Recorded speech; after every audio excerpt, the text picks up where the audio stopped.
Well, hello everyone, and welcome back to my channel. My name is Mark Turi, and before I get into my usual house cleaning, as I like to call it, I just want to remind everyone to please like this video if you haven't already, and please subscribe to my channel because I've been getting a lot of very interesting traction over the past week that I will share with you in a moment. But I just want to, again, this channel to grow and for more people to see my content. So please like, subscribe, even share with other people. And I have a couple ideas, of course, on how I might be able to do that in the future. I'd like to do some more collabs, for example, but I'll get to that in a moment.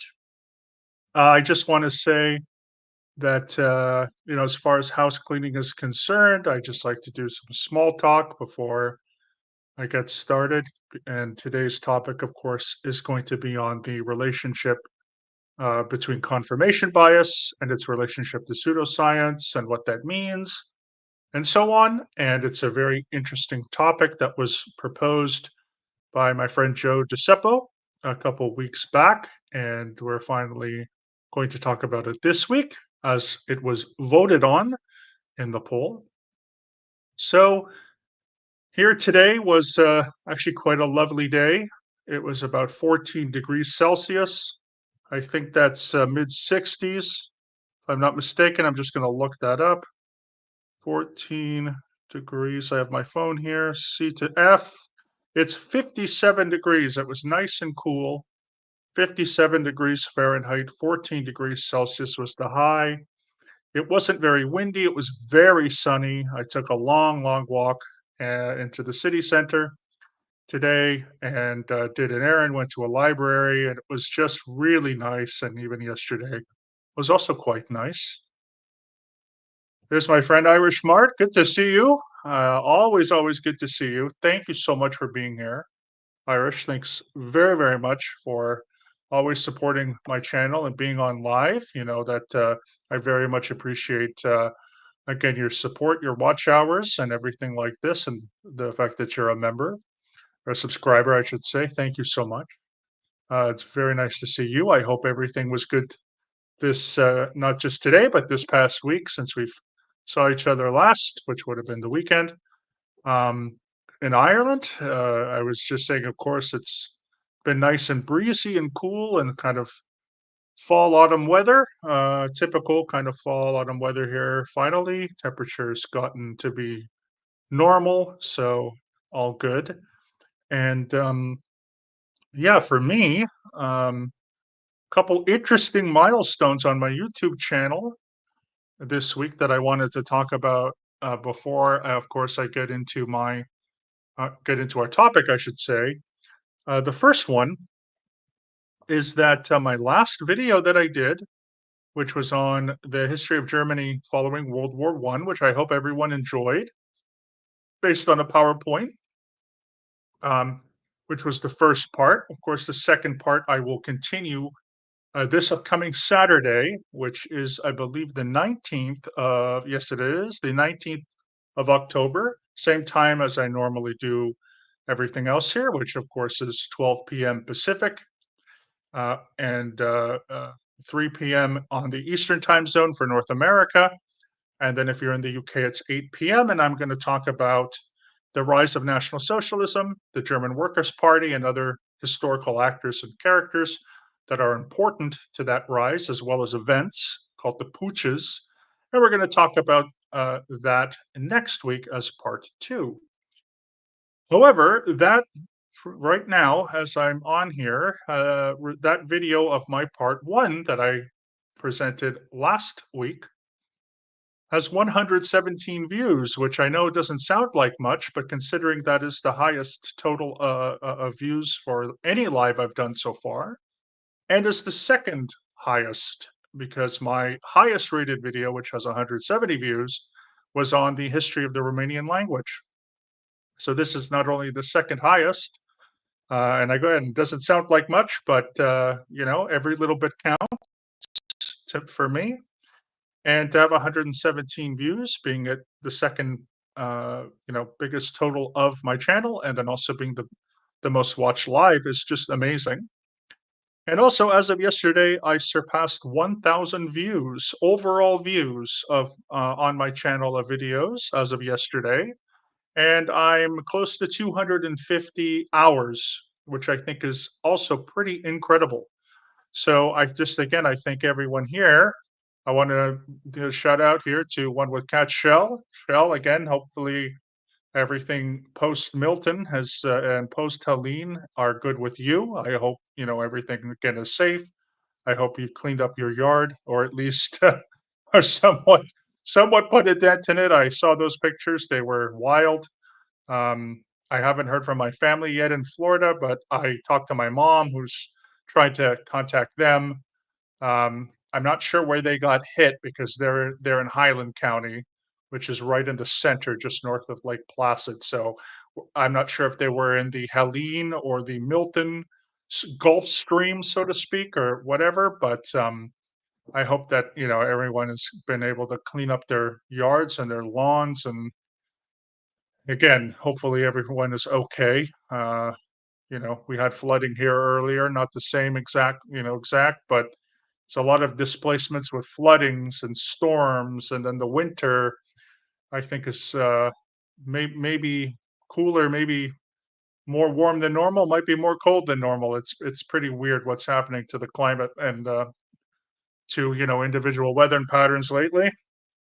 But yeah, after all of that, I just want to say, thank you. That's a lot of hours for me. I'm pretty sure I've surpassed most of my uh, view counts and whatever from my very first YouTube channel that I did, last year, which got taken down.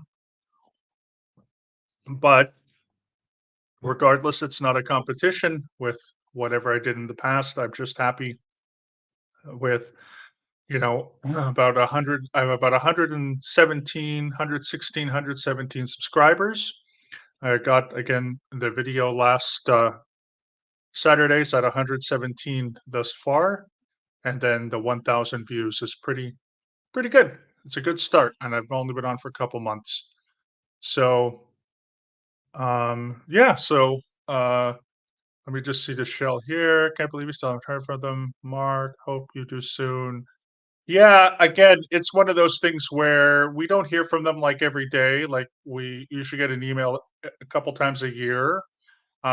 Is there this like my mom's first cousin?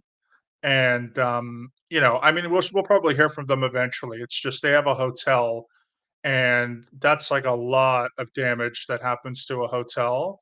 So in the past, they've had damage to their pool, damage to the structure, damage. They have a kitchen, like there's been flooding. They have like a not really a basement, I wouldn't say, but more like I don't even know how to explain it. Like I guess an area underground. I guess it is kind of like a basement, maybe a cellar that's flooded. So it usually takes them, a little while by the time everything's okay. But I hope so too. And 2 full days of cleaning, yikes, yeah, that's something, jeez Louise, but, again, I think everything's okay now. I think the storms have stopped, but still, whew.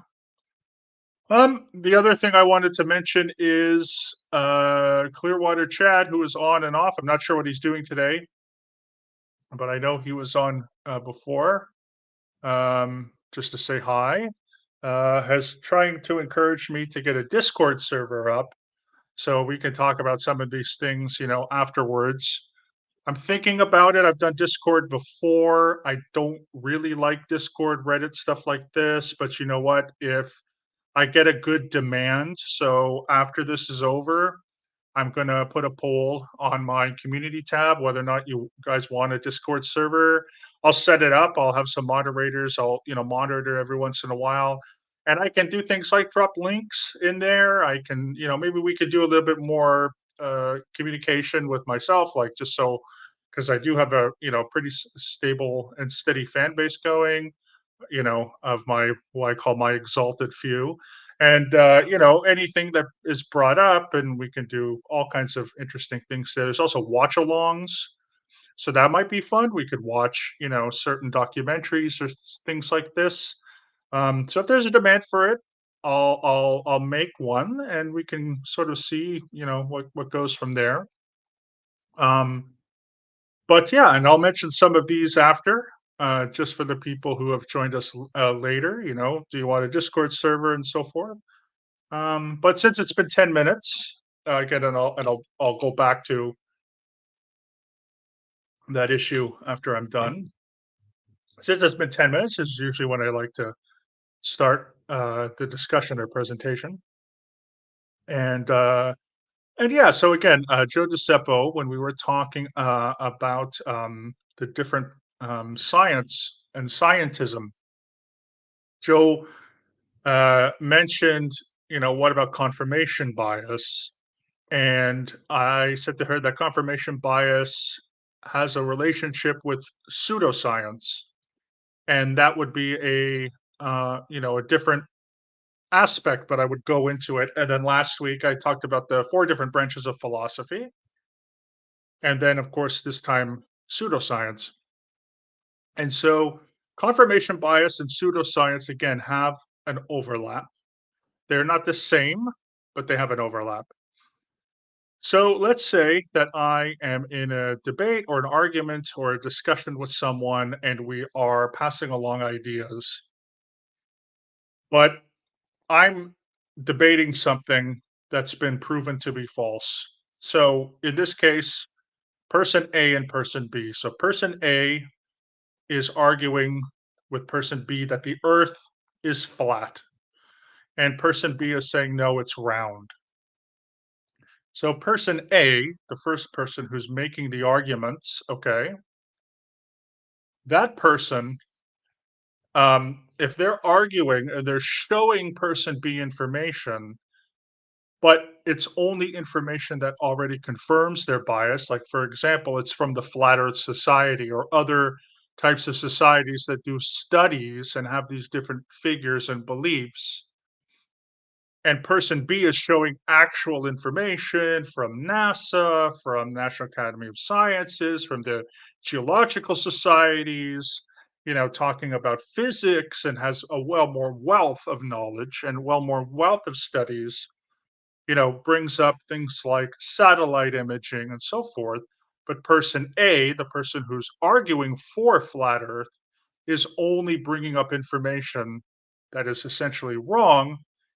They are engaged in confirmation bias because in this case, there's so much evidence that proves the Earth is round, including actual imaging, and the imaging from NASA and the imaging from the International Space Community, and as I said, geological and physics societies and so forth. And not just those things, right? Not just the people and the scientists that are saying things, but again, the actual images and whatnot. The curvatures, talk about things like sunrise and sunset are actually on a specific curvature.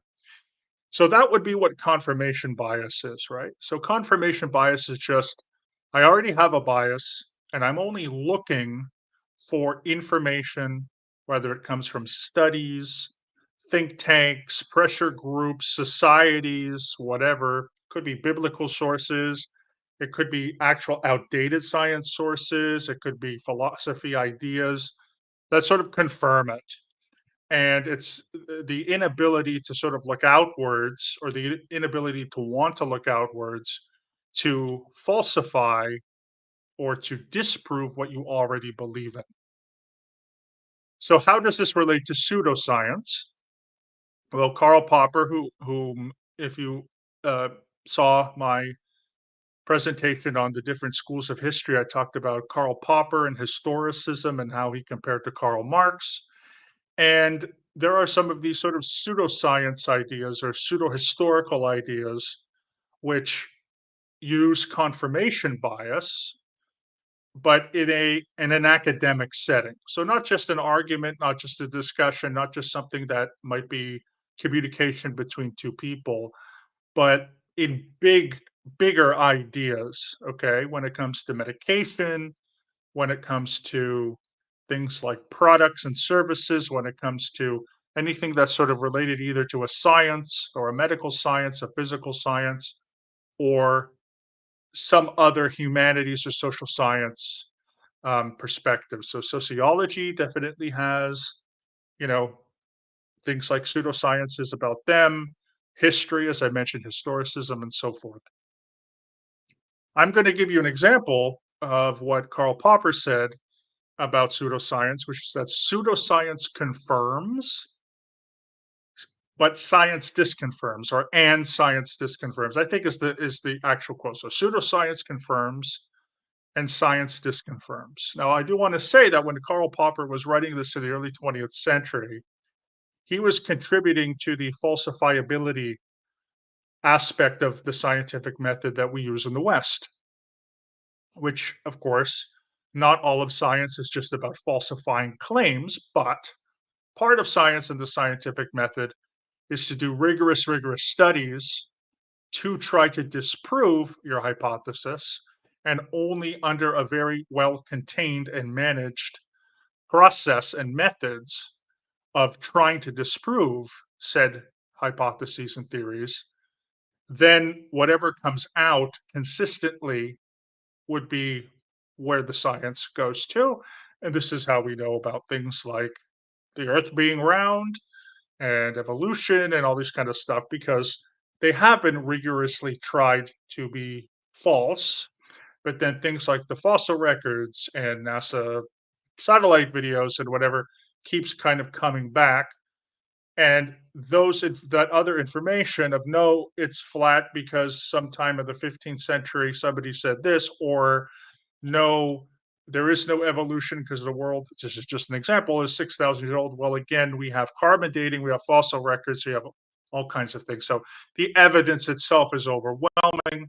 And if anyone, even with a very rudimentary knowledge in science, tried to disprove evolution or disprove the fact that the Earth was round, you'd be, encountered with all of the evidence that, you know, is to the contrary. So in a pseudoscience, it's very similar. It's looking at first a conclusion. So in the scientific method and how most science is done for most of the world, how I learned how to do science when I was in biology class as an undergrad and also in high school, as I'm sure many of you do, is you start with a hypothesis, which is just an educated guess, right? But when you're doing pseudoscience, or when someone is doing pseudoscience, or a group of people are doing something pseudoscientific, you start with the conclusion and then you work backwards to find the information which fits to your already predisposed idea. I'm going to give you the best example here because a lot of us are linked to our um, skepticism or disbelief or whatever you want to call it of Scientology and L. Ron Hubbard. Scientology claimed to be a science. It's the science of knowing.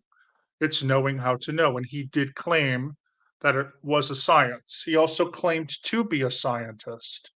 He had people at certain points of time call him Dr. Hubbard. He claimed to be a nuclear physicist, and he got a degree, supposedly. I shouldn't say supposedly. He got a degree from a degree mill, which I believe Hubbard had some affiliation with, called Sequoia University. Sequoia, like the tree, and also the Native American group, First Nations group, indigenous group in the United States, the Sequoia. So Sequoia University, but of course it was false. And when Hubbard wrote a book called All About Radiation, sometime I want to say, I think the 80s, someone can fact check on me, 70s, 80s, as well as a book called Clear Body, Clear Mind, which also came out and was about essentially the purification rundown. He was referred to as Dr. Hubbard, PhD at Sequoia University. Well, again, he doesn't have those credentials. He was never a nuclear physicist or a dietitian, a health scientist, a nutrition scientist, nothing like that.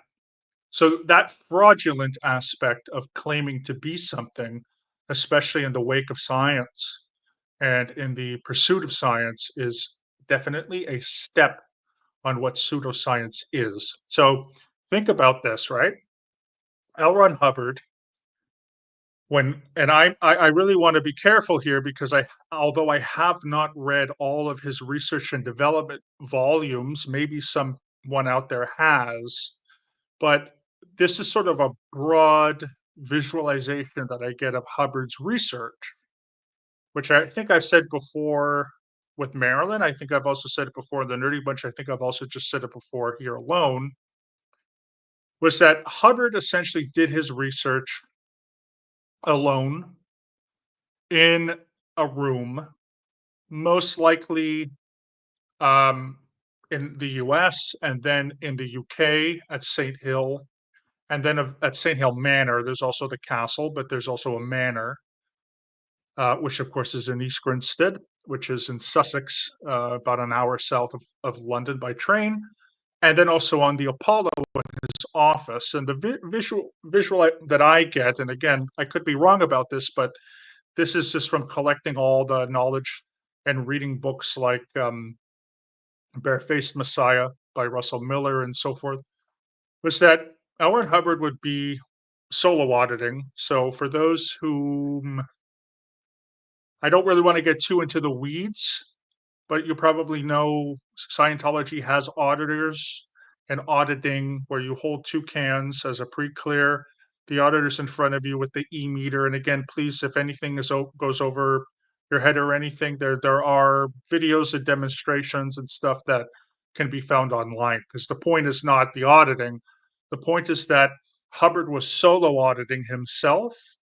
And that's what you do when you get to the OT levels. So again, if you're kind of a lurker or someone who's kind of a skeptic or a critic or something, you probably might know the OT levels. That's where Xenu is disclosed.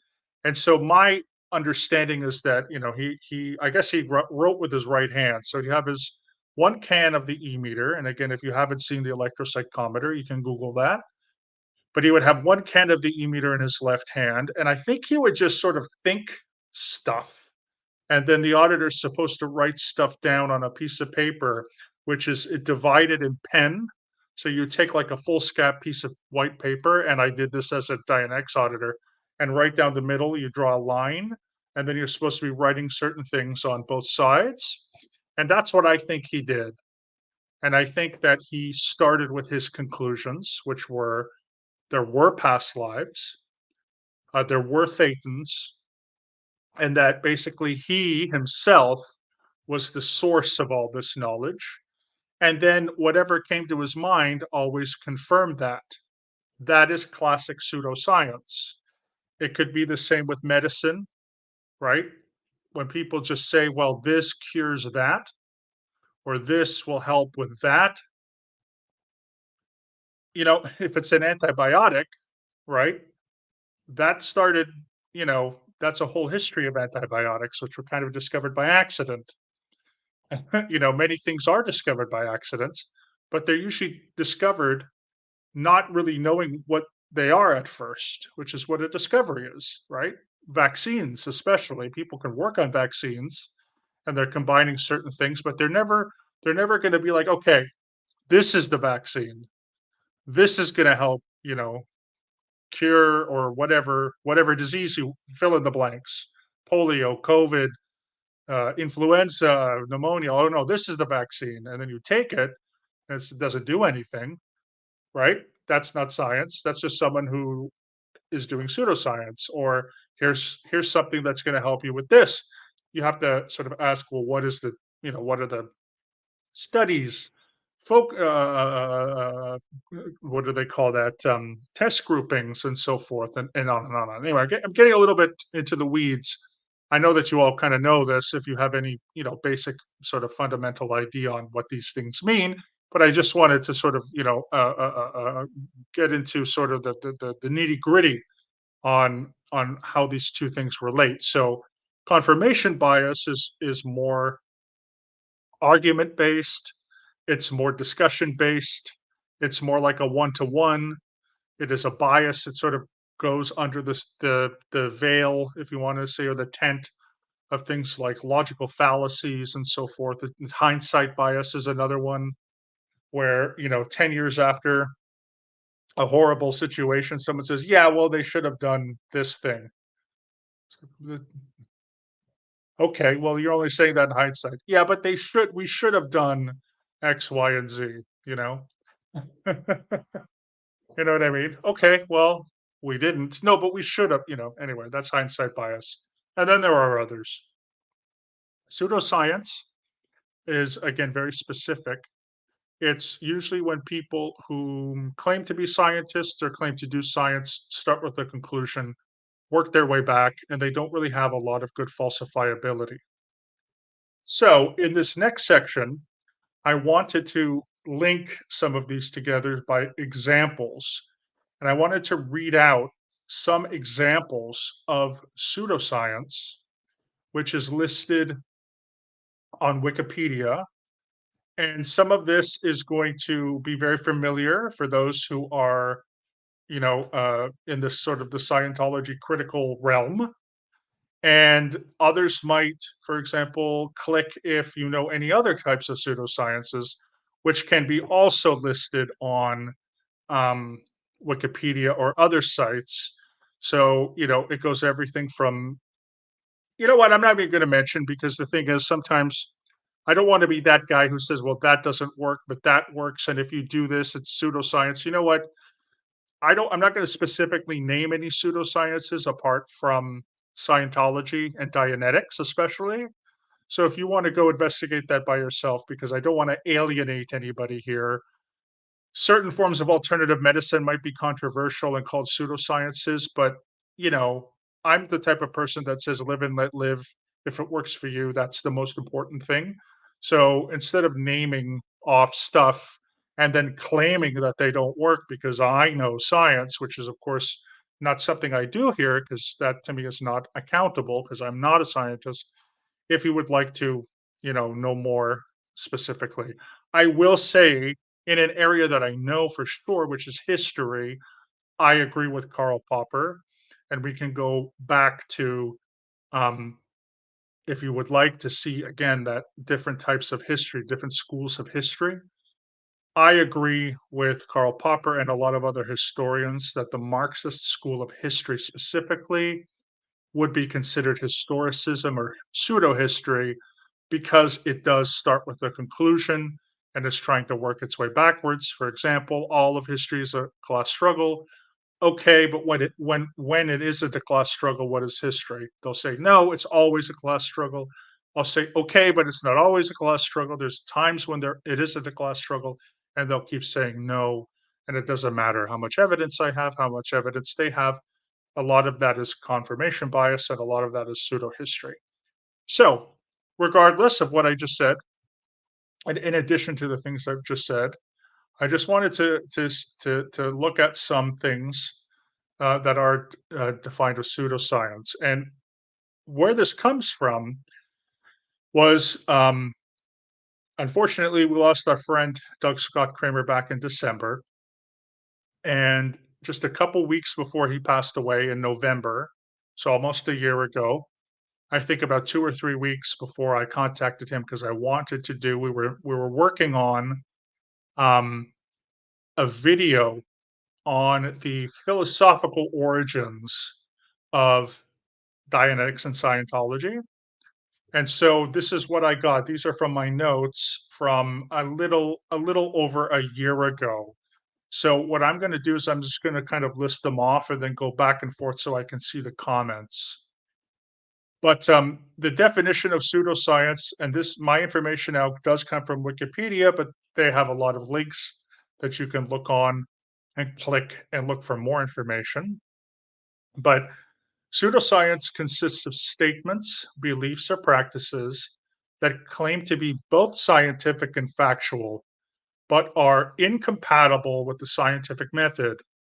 Pseudoscience is often characterized by contradictory, exaggerated, and unfalsifiable claims, reliance on confirmation bias rather than rigorous attempts at refutation, lack of openness to evaluation by other experts, absence of systematic practices, which when developing hypotheses, and continued adherence long after the pseudoscientific hypotheses have been experimentally discredited. So again, one of the big things to note there is the word confirmation bias. And I'm going to give a couple of examples here that I think not only relate to Scientology, but also anyone out there, for all of my listeners, give me some examples of things that you in your life or that you've researched or have encountered, whatever it is that may sound like this. So I'm going to give you the example, and then I'm going to give. Usually, there's about two more specific or three more specific examples. So the first one is that pseudosciences they use it's the use of vague, exaggerated, or untestable claims. For example, lack of effective controls such as placebo and double blind in experimental design. Second example is the lack of understanding of basic and established principles of physics and engineering. I would say again, Scientology fits to that. Improper collection of evidence. First example says assertion that claims which have not been proven false must therefore be true, and vice versa. Over reliance on testimonial, anecdotal evidence, or personal experience. Not sure how many people have seen some of these videos that have been done by Scientology where they're all personal statements rather than actual evidence. The next one is lack of openness to testing by other experts, appealing to the need for secrecy or proprietary knowledge when an independent review of data or methodology is requested. Substantive uh, substantive debate. I think it's how I said that word. Substantive, yes. Want to get this one right. Substantive debate on the evidence by knowledgeable proponents of all viewpoints is not encouraged. I think that sounds like Scientology to me. Remember, they have their secret OT teachings that no one is allowed to even address or even study until they're quote unquote ready for it. Absence of progress, which means failure to progress towards additional evidence of its claims and lack of self correction. There's personalization of issues, tight social groups and authoritarian personality, suppression of dissent and groupthink can enhance the adoption of belief that have no rational basis. Assertion of a conspiracy on the part of the mainstream scientific community to suppress pseudoscientific information, in this case, the psychs and the psychiatrists, and attacking the motives, character, morality, and competence of critics. That is straight out of the PR agenting. I think it's how you say agenting, dead agenting. Sounds weird when I say it. I apologize. Of Scientology and of course fair game, and then use of misleading language. So creating scientific sounding terms to persuade non-experts to believe statements that may be false or meaningless. And that would include things like engrams and e-meters, tone scales, and charges blown, and all this kind of stuff, which sounds a lot like engineering terms or neurology terms or neuroscientific terms, but are complete bunk.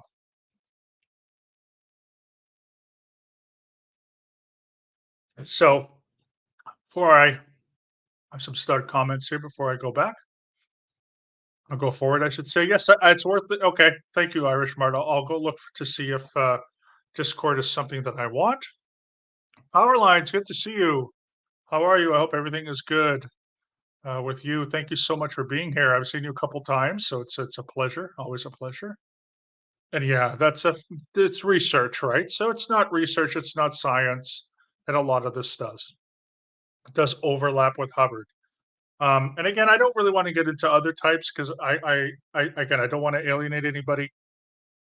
Um, but parts of Dianetics and Scientology is known as past life regression therapy, which means that in some cases, if it's not a Dianetics thing, you can go under hypnosis. Although I think Dianetics is hypnosis, but the idea of the watch, that very typical kind of hypnosis where you have a watch or something and you go into hypnosis and then uncover your past lives, that is also considered a pseudoscience because, again, it's on the premise that past lives exist, which is something that is not, it's not falsifiable either way. I mean, maybe there are, but a regressive therapy, hypnosis, Dianetics may not actually be the vehicle in which we discover those. There might be other ways, for example, like that we can't know about here because it's metaphysical and so forth. So it's like also like using science. When I mentioned a couple weeks ago about science versus scientism and how some scientists are trying to disprove the existence of God or you can't really do that because that's metaphysical, but also to try and prove certain things that are spiritual or metaphysical is also in the realm of pseudoscience rather than scientism. And so I just think that these are really, interesting similarities. And I think when we look at us as human beings, we've never had more access to information since not just since the advent of the internet, but specifically of social media. And it really is hardwiring and rewiring our brains. And that's not just the brains of people like myself who grew up when there, was no internet. I mean, my family got internet, I think, in like the year 2000 or 99 when I was maybe 16, 17 years old. So I had somewhat of a life, I guess a third of my life, not being online. And then social media just came in with Facebook, I think was what, 2005, I think around there. So I was, already graduated from college. But now we have this entire industry of algorithms and so forth. And the algorithm is geared to confirmation bias. And this is why it can be very difficult to have civil discussions with family members, with friends, with people that we grew up with, because they saw something on Facebook or Instagram or X, Twitter, whatever it's called now, and it just there's an industry to keep you clicking and keep you clicking on the things that reward our brains. And this is a one thing to sort of curtail confirmation bias is again that idea of okay, I already believe this conclusion, or I already know that I believe in what I want to believe in, but every once in a while, to curtail this, just look for information that doesn't confirm your bias. And that could be as simple as going to a bookstore and looking around at the politics section, not necessarily fiction or older works, but current events sections, magazines, newspapers, and say, okay, well, if I'm politically one way, then maybe I'll look for someone who's politically the other way. Now, I understand that that's can be very troublesome and it's not something people want to do, but it is a good way to curtail confirmation bias because what we'll notice is that unfortunately there is a lot of confirmation bias in our world, but there's also quite a bit of like, you know, pseudoscience, pseudo histories in academia. Historical revisionism is something that I talked about before. This is one thing that's a little tricky because when people sort of revise history, it can be done very well. The example being Christopher Columbus. I know it was Columbus Day on Monday. A lot of people are now calling Columbus Day Indigenous Awareness Day rather than Columbus Day because Columbus was on the right side of history for a long time. And only within the past few years, since, I mean, when I was growing up, you know, Columbus was Columbus. Nobody said anything about it. But, he sort of did lead to a lot of horrible things that happened to the indigenous peoples of North and South America. And People are now calling Columbus Day Indigenous Awareness Day. And, this might be a revisionist history, but it also is supported by evidence. There's lots and lots of different left wing, right wing ideas like, only the Soviet Union won World War II. I think it's bad to say America won World War II. I think it's bad to say any one group won World War II. The Allies won World War II. I get, for example, where people are coming with the Soviets because they sacrificed millions of their own people and they, attacked Germany from the east and so forth. So I get it, but that is kind of a bad revisionist because it takes away from, I mean, Canadians were in World War II. There was the resistance in the Netherlands and the Czechs and Hungarian resistance, and then there were Brazilians and French and English and all the Commonwealth countries in America and Australia, New Zealand. Like there was a lot of countries. There was Senegalese that also were, I think, in World War One, World War Two. World War Two, they were a French colony at the time, but there were, you know, soldiers from North Africa. Like there was a lot more going on. What I've been noticing on others on the right, for example, is it almost is becoming now kind of cool on the right to say that like Winston Churchill and people like FDR and Woodrow Wilson were terrible people when that is, we can talk about character, like that's one thing for sure, but to completely ignore their contributions for various reasons. And yeah, Woodrow Wilson created the Sedation Act, which locked people in jail and who, you know, uh, the Germans went to internment camps during World War One.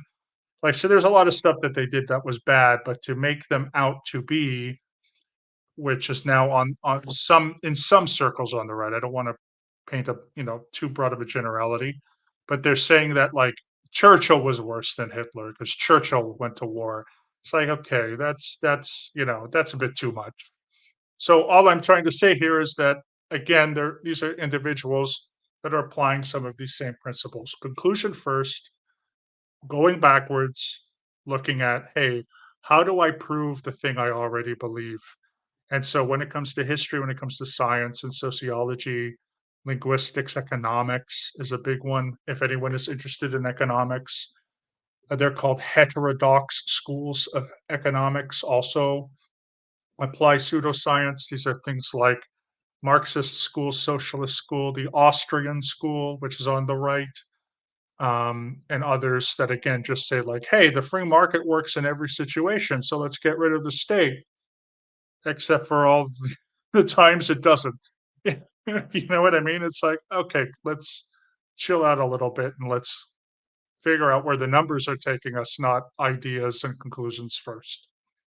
So really, that's about all as far as those are concerned. And again, I just think that the best remedy is as individuals, we have to do this.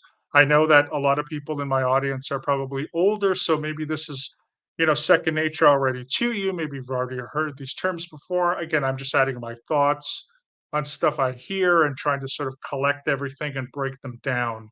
But I think it's a really fair question that if anyone here has heard of any kinds of pseudosciences, I know that we're all kind of aligned with Scientology, but there are other things. Think about that.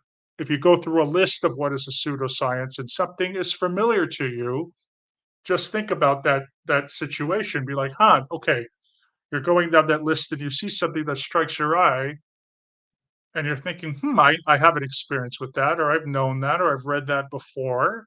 And again, just use what I've kind of explained a little bit today where conclusion first and everything comes later, which again, I know I've repeated a couple times, but it's just important. Um, so yeah, so I'm going to be back on Saturday for part two of the, of my PowerPoint. And we're going to talk about the rise of National Socialism, the German Workers' Party, and some historical actors. We're going to talk about what's called the Cap Pooch, the beer hall pooch. I'm also going to introduce you to someone who's a little bit also lesser known to history, named Anton Drexler.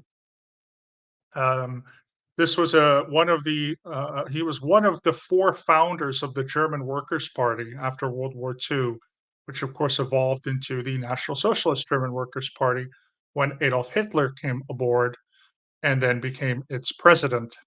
So we're going to talk about him because he had a very monumental and important role in Hitler's rise in the German Workers' Party.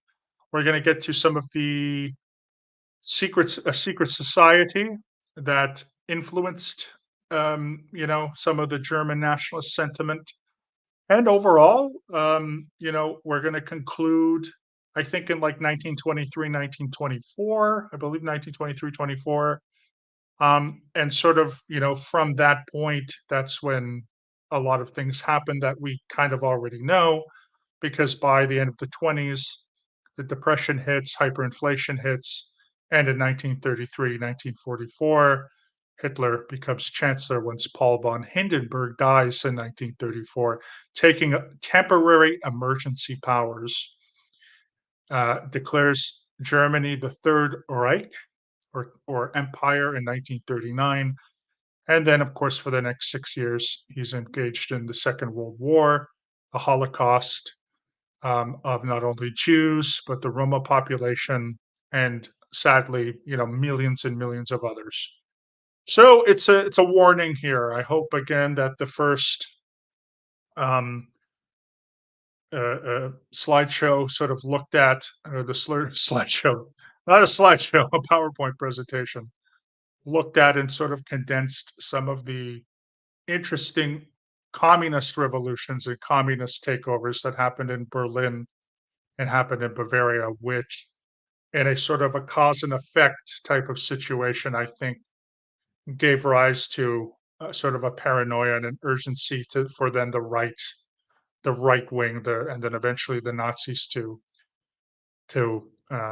be established. So, in conclusion, I just want to say again, thank you to everyone who's listening. I mentioned earlier, I'm going to mention it again. Thank you to everyone. My video that I just mentioned on Germany after World War One, the German Revolution and Civil War. That video is now around 117 views.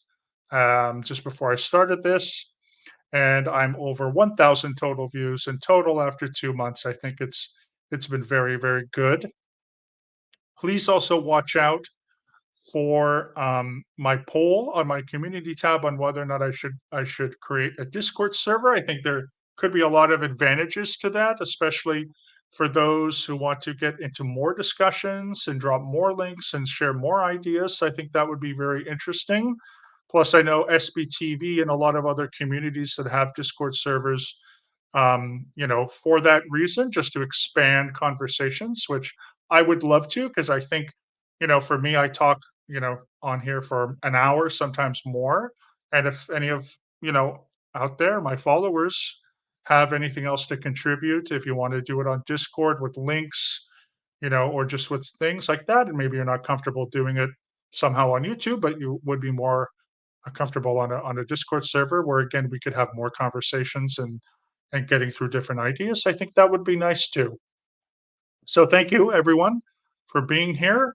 Thank you for hearing this talk on confirmation bias and its relations to pseudoscience. I hope I cleared things up as much as I could. I know that I gave us again a Scientology example. I hope that materialized, as I said, especially with Hubbard, just sort of in his room, thinking of things wherever he was, and then just you know, following his conclusion and believing that it's science, and it was just thoughts that came to his head while he was auditing himself. So that's kind of like the basis of really what confirmation bias and pseudoscience is. In addition to that, I really want again to plug Saturday. So I've mentioned a couple times my second presentation, which will be again on the rise of Nazism, will be this upcoming Saturday, October the 19th October, in just a couple of days at 12 p.m.